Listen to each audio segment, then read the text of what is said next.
Hello YouTube, Dave here again. Today I'm going to be going through the Pathfinder 2nd Edition Gears deck. So this is one of the newest accessories for the Pathfinder 2nd Edition role-playing game.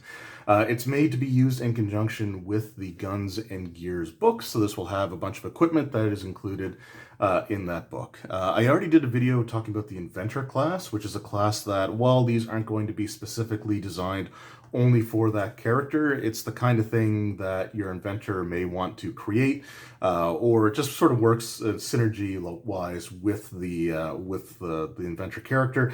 And these items would have been in the Gears chapter in the book itself, which had the inventor class as well as the equipment and some other options in there. So that's basically what we're going to be dealing with here today. There's 110 cards to go through. I'm not going to be reading through every single one. I'm just going to be showing off what we have for them and sort of going from there. Now, before I get into any of that, I just want to make it transparent that this was a product that was sent to me by Paizo for the purposes of doing this review video.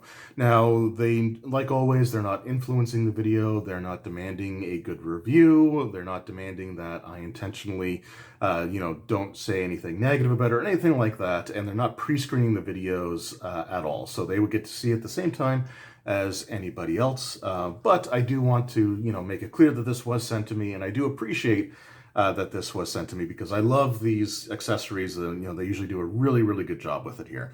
This has a US retail price of $22.99. And yeah, this is, like I said, this is an equipment card accessory deck. I already took the cards out and took the plastic off just to make it a little bit easier to record the video. But yeah, some really cool stuff that we've got in here. So the first thing, we're just going to set this up. I'm just going to zoom in a little bit. I am trying to avoid glare issues because sometimes with the setup that I have to use, I don't have a ton of space for to try to diffuse lighting or anything. So we're going to try this and hopefully this will work. I'm not going to read through all of the different cards, but if you want to do that yourself, I will try to leave at least a second or so where you can pause the video and read through the description if you wish. I will look at a couple of them as we sort of go through ones that kind of catch my attention, but if they're ones that are completely filled with text, I probably won't go through reading them just to try to save as much time, because we do have 110 cards to go through, which is quite a bit.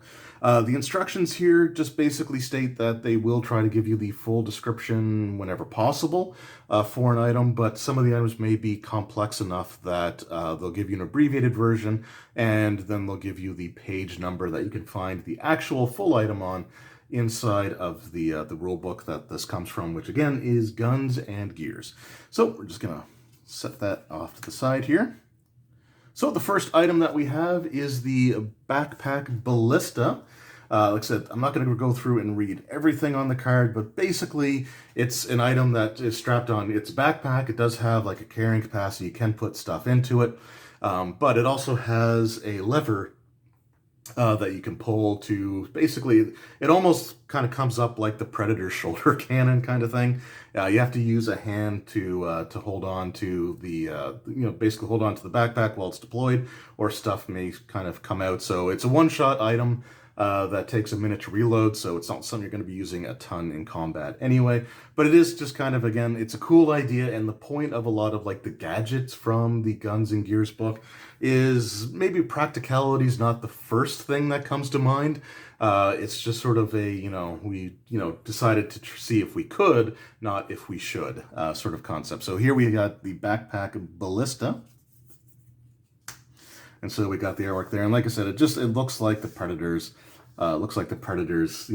Cannon a little bit, the way that it comes up on the back. There's also the Backpack Catapult,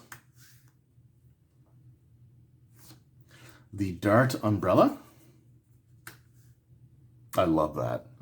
Just someone who the Penguin from the Batman animated series was one of my favorite characters, and I actually liked the Penguin in Batman Returns. So having the umbrella that does stuff, I think it's just kind of cool.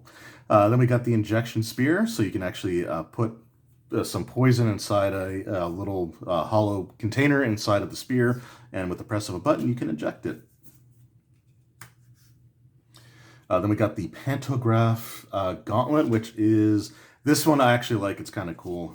So this is, essentially, it's like the old cartoon, extendable boxing glove Again, practicality, maybe not the most useful thing, but it's something that would definitely be a lot of fun to go through and try to use. Then we got the repeating crossbow, the repeating hand crossbow, and the repeating heavy crossbow. So some different designs there. We also have the umbrella injector, again, with different artwork. One of the things that I do appreciate that the Pathfinder accessories do a lot is there are some things that they're basically the same item, just at different levels, so they'll have the same artwork for it, but they could have used the same umbrella art for both of those, and they didn't, so I thought that was kind of cool. We got a blade launcher, a bomb launcher, which looks like a friggin' rocket launcher in some video games. Deployable cover.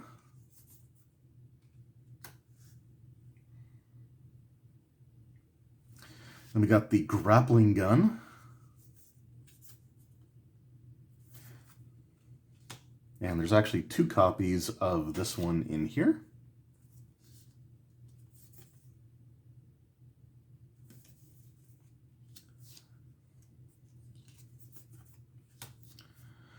Then there's a net launcher. Yeah, that one's kind of neat as well. Then we got wind-up wings. Again, there's kind of a lot to go through here, but they're basically, I think you can attach them and you can get a temporary fly speed with them. So this one here is, so it's typed as the Flutterback Wind-Up Wings, level 3, 50 gold pieces. And then we've got another one here. This is level 12, which is the homing. Oh, wait. This might actually be... Hold on. Let's actually go back here, because it might not be what I thought it was. All right, so wind-up wings must be attached to a thrown... Oh, this is attached to a thrown weapon. Okay, I was way off. I was thinking something else. A thrown weapon with an attached set of wind-up wings can't have anything else attached to it, or the wings cease to function. Attaching or detaching a pair of wind-up wings to a thrown weapon requires a repair skill, and the process takes 10 minutes. Winding an attached pair of wind-up wings takes 3 interact actions. So this is the Flutterback one, so it says when you make a thrown strike with the weapon to which the pair... to which a pair of wound Flutterback wind-up wings are attached, the wings fly the weapon back to your hand after the strike is complete. So it basically makes it kind of returning. If your hands are full when the weapon returns, the wings hover in place 3 feet above the ground. At the end of your turn, the wings are wound down, and they can't function again until wound back up, which again takes 3 actions. If you aren't holding the weapon when the Flutterback wind-up wings become wound down, the weapon falls to the ground. So it says additional types of wings can be found on page 65, but we do have some other ones here as well. So we've got the homing wind-up wings. So when you make a thrown strike with the weapon to which the wound wind-up wings are attached, the wings seek your target, flying through cover and avoiding obstacles. You ignore the target's concealed condition and reduce the target's cover by 1 step. So lesser cover to no cover, standard cover to lesser cover, or greater cover to standard cover. After the strike is complete, the wings are wound down and they don't function again until... Okay, so that one's kind of cool. Then we've got looks like we got the Flutterback ones again. So 2 copies of the Flutterback ones and 2 copies of the wind-up wings. All right, so we got a blade of armor plating, a blade of shield plating. It looks like we got 2 of those. There's sort of different levels that they have there for them as well. Again, it gives you the page reference, so page 167 for more of those. We got blast boots. So these sets of rockets come in pairs and strap onto existing footwear. When you activate the moderate, so this is the moderate one, I guess. When you activate to jump high, when you increase the vertical distance of your jump by up to 30 feet. When you activate the long jump, you increase the distance by 45 feet. So cool stuff there as well. Love the rocket boots. Cauterizing torch. This small clockwork torch device uses a trigger-operated sparker to ignite the flow of flammable gas, creating a short, hot flame capable of rapidly cauterizing wounds and helping to stop bleeding. The cauterizing torch is applied, or when the cauterizing torch is applied to yourself or an adjacent target, the target attempts an immediate flat check to end any persistent bleeding effect with the lower DC for particularly effective assistance. Okay. So some things here that, yeah, so you basically use it to try to end the bleeding condition, but you can do it do it to somebody else so they don't have to use their action to try it. Then we got the chameleon suit. Clockwork goggles. Cryo-mister, or Cryo-meister, or Mister. Yeah, Cryo-mister. Electromuscular stimulator. Etheric essence disruptor. That's really cool. Explosive mine. And it looks like we got some different types of those, different levels. So the first one was level 1, which does 2d6 fire damage. And the DC reflex is 15 to overcome it. This one is level 6. Does 66 fire damage, and the DC to save against it is 20. This one does 12d6 fire damage, is level 12, and is 29 DC to overcome. And then we got a level 18 for 18d6 fire damage and a 10-foot emanation with the DC, reflex DC 38. Dang. All right, so then we got a flare beacon. Gadget skates.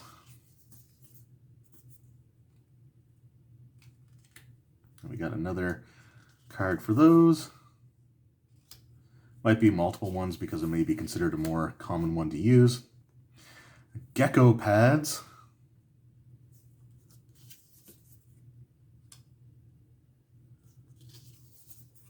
Another one of those. Impact foam chassis. So usage worn over armor and clothes. A worn impact foam chassis activates automatically whenever you fall from at least 10 feet. Oh, okay, so it cushions your fall damage. That's cool. Instant spy. Magnetic suit. Material essence disruptor. Smoke fan.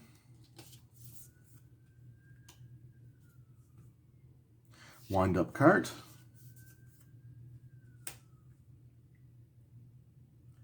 Acid spitter. Oh, that's cool. I like that. And then we got another acid spitter. So binding snare. We got 2 of those. A clockwork chirper.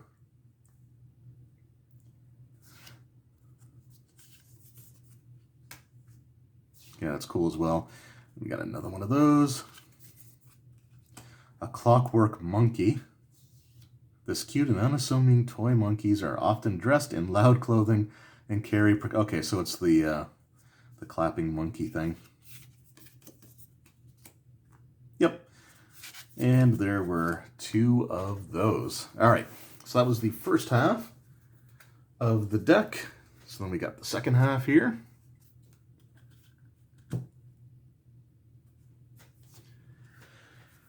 All right, Death Coil, snare level 20. Modified coil of metal and glass, stands about 3 feet tall, It activates when at least 3 creatures are within 20 feet of it, or if at least 1 creature stays within 20 feet of it for more than 1 round. It then lashes out with a torrent of electrical energy, dealing 7d12 electricity damage to all creatures within 20 feet of it.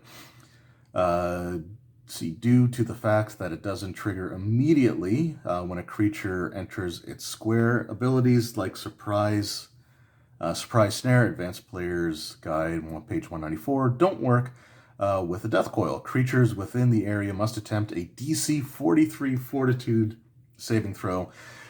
Now, again, that sounds high, but you remember you're also adding like your level as well as your proficiency bonus, and you'll probably have some other things affecting stuff like saving throws. So the numbers sound high, but it's scaled appropriately throughout the game. All right, and then just gives you the success, critical success. So on a successful saving throw, you take half damage. Critical success, you take none. On a failure, you take the normal damage, and you're stunned for your stun 2. And then the creature on a critical failure, you take double damage, and you're stunned 4. And then we've got another one of those. And those are consumable as well, are they not? Yeah, they are. Okay, yeah, so those are consumable items. So they're nasty, but, you know, they're one-use items. Detonating Gear Snare. And another one of those. Flame Drake Snare. That one's pretty cool. We got a firebox, so anyone who opens the box triggers a clockwork mechanism that unleashes a 15-foot cone of fire. The cone issues forth in a random direction determined by the Game Master, but always including the target who opened the box. Those within the cone must succeed at a DC 17 basic reflex save or take 46 damage. And we got a couple of those. Then we got a Frostworm Snare. 10d6 cold damage.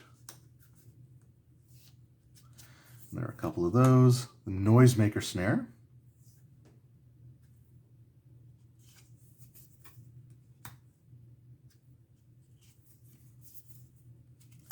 Puff Dragon. Okay, I gotta read this one just because I love the title there. This cute and unassuming dragon toy activates once a creature moves onto its square. It then unleashes a rapid burst of toxic gas in a 10-foot emanation. Those within the emanation, when the snare is activated, must attempt a DC 25 Fortitude saving throw or take 3d6 poison damage. And if they fail, they take normal damage in their second 1. If they critically fail, they take double damage in their second 2, and regular success, half damage, critical success, no damage. Oh yeah, that thing looks awesome. I would want one of those on my shelf. Not obviously filled with toxic gas, but I still think it would be really cool. Shrapnel Snare.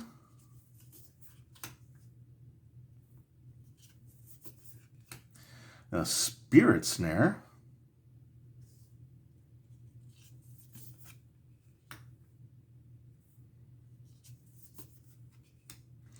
The Tin Cobra.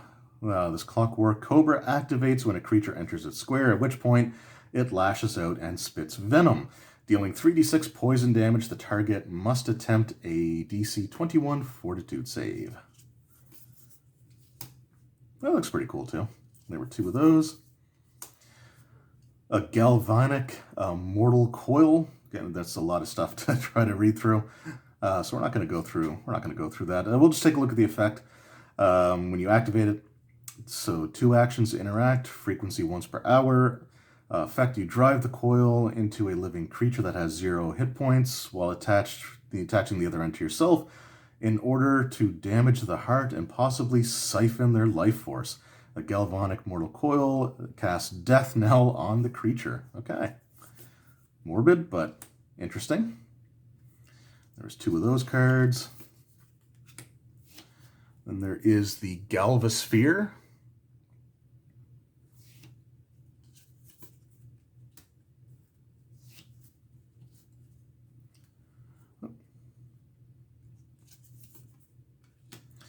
The Shock Guard Coil. Again, there's 2 of those.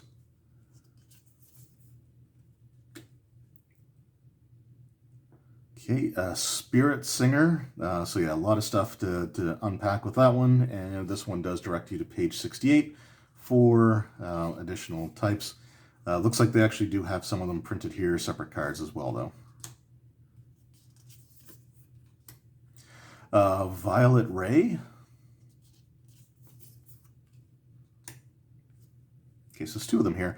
Let's actually read the descriptions at least. So it says the device is a glass vacuum with an insulated handle connected to a small sustain coil or Stastian coil. When powered, the glass tube fills with purple light. Pressing the tube to one's body increases blood flow, eliminate toxins, and many other beneficial effects. A violet ray functions as a set of healer's tools and provides a +2 item bonus to medicine checks to administer first aid, treat disease, treat poison, or treat wounds. Okay, cool stuff. Clockwork bookshelf.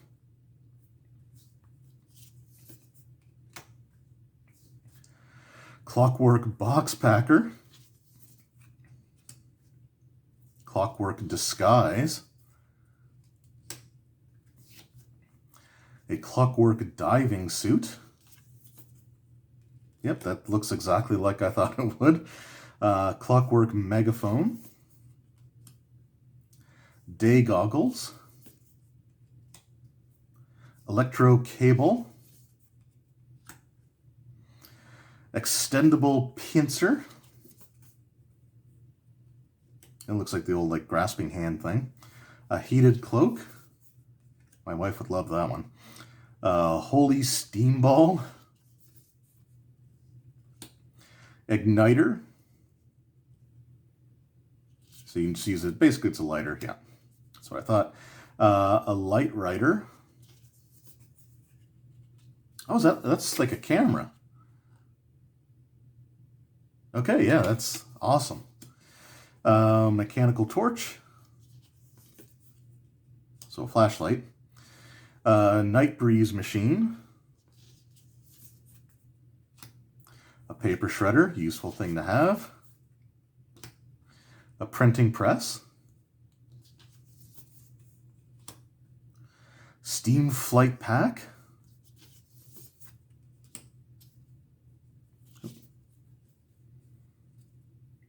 A steam winch.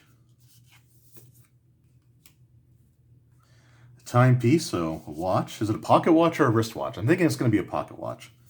Oh, no, it's a clock. It's just a full-on clock. Okay. Basic chair. A traveler's chair. A frog chair. And a spider chair.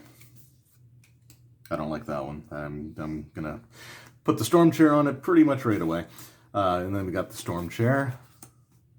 That one looks pretty cool. And then you just have the D20 license. So overall, like always with these card equipment sets, this is a really useful accessory. It's something that I would definitely be using in my Pathfinder 2nd Edition games, particularly for people that like to, use the Gears expansion portion of the Guns and Gears book.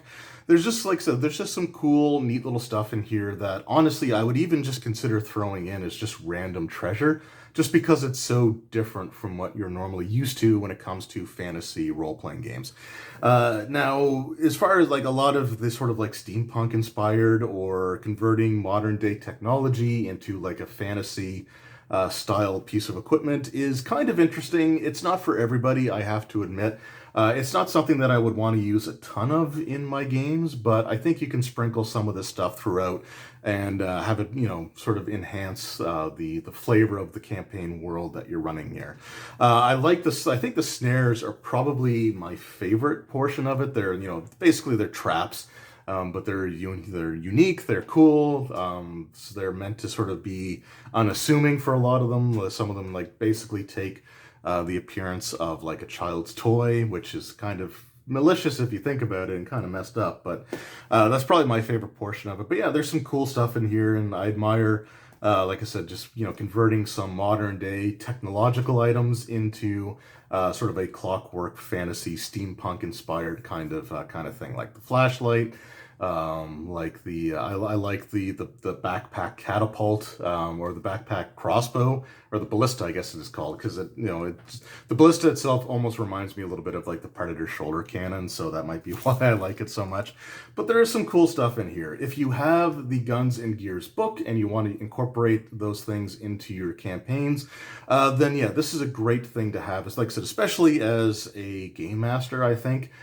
Because you can, if you have the books, because some of these items, they are a bit more complex than your standard run-of-the-mill equipment cards might be, which when you're talking about more technologically focused items, it does make sense that they're going to be a bit more involved. And because it's an equipment card, the artwork is an important component, so I can see why they wouldn't sacrifice the artwork for the sake of having more description on it there. But as a game master, like I said, I would like the idea of sprinkling a few of these items in as, some found items for like treasure hoards or things along those lines that you can sort of pepper in there to actually just sort of, like I said, just create a more interesting campaign world when you've got inventors and stuff like that running around. So really cool stuff. Again, it is tied very specifically to the Guns and Gears book, so if you didn't get the book, then you may be missing out on some of the items, the more complex items in particular. But there is a lot of cool stuff in here, and I definitely recommend checking it out, especially if you have the Guns and Gears book and you want to incorporate it into your campaign. So some awesome stuff there. So yeah, definitely, like I said, check it out. Once again, I want to thank Paizo for sending this to me for the purpose of making this video. I do appreciate it. And let me know in the comments below if any of you have made inventor characters or used some of the gadgets that were provided in the Guns and Gears book and what stories you have attached to those. So let me know that in the comments below. So thank you guys very much for watching. I hope you enjoyed, and I will see you all next time. Until then, take care.